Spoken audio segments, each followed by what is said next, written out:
The Biden administration's reported plan to send cluster bombs to Ukraine is a stark reminder of their disregard for civilian safety. These weapons have been banned by over 120 countries, including NATO allies such as the United Kingdom, France, and Germany. It makes one wonder, is the US truly interested in resolving the Russia-Ukraine conflict or prolonging it for its own agenda? To gain insights into this reckless US policy, we turn to American author Benjamin Abelow, whose book, How the West Brought War to Ukraine, understanding how US and NATO policies led to crisis, war, and the risk of nuclear catastrophe, challenges the Western mainstream view on the crisis. The West has constantly blamed Putin for triggering the military conflict in Ukraine.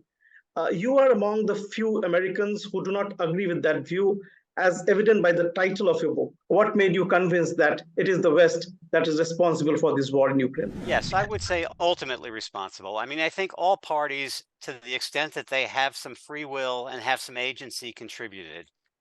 I do not think that Mr. Putin had to go to war, but I think he felt threatened enough that he made a decision that this is what he needed to do for the security of his country. I can well understand how, from Russian perspective, through Russian eyes, or so to speak, standing in the shoes of the Russian elite, why the situation could seem threatening enough that such an action would be necessary. And one of the reasons why I say that is if I try to imagine the reverse of the situation, I imagine a situation, let's say, where Russia had formed an alliance on the US border, let's say with Canada, and had carried out some of the same types of exercises that the United States and NATO have carried out with respect to Russia. I think the United States would feel extremely threatened. It would have demanded that those activities cease. And if the activities did not cease, I think it's quite likely the United States would have gone to war. So I think when we try to look at things realistically, we see that these are situations the United States never would have tolerated. And this gives us great insight into how Russia may have perceived things. And what is your immediate response to the recent reports indicating that the Biden administration is considering to provide Ukraine with cluster munitions? But it is obvious to me that if cluster munitions are being used, that will greatly increase the risk that ultimately many civilians will be harmed.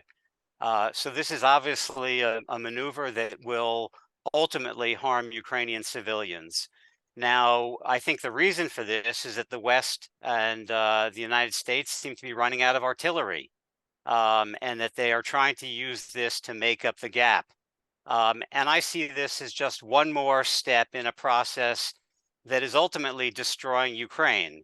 So, with or without cluster munitions, this ongoing war is causing great, great damage to Ukraine. It's killing tens and hundreds of thousands of people.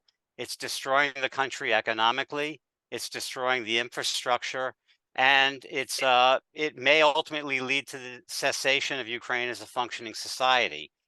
So I put this within the context of a whole series of moves that the underlying problem really is the continuation of the war.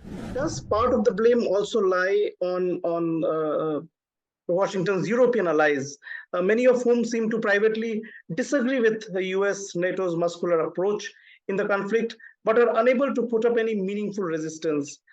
Shouldn't the European allies have been more circumspect in supporting US's proxy war against Russia, considering it is being fought in their continent, and they are the ones that are facing the immediate consequences? Yes, I certainly agree they should have been more circumspect.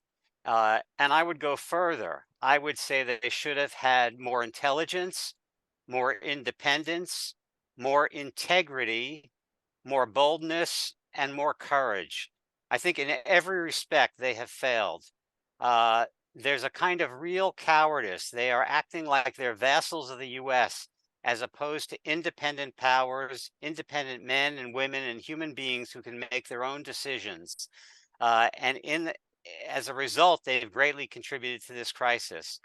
There are many steps that could have been taken by Europe as well as by the United States, not only to prevent this war, but to truncate the war and shorten it once the war actually started.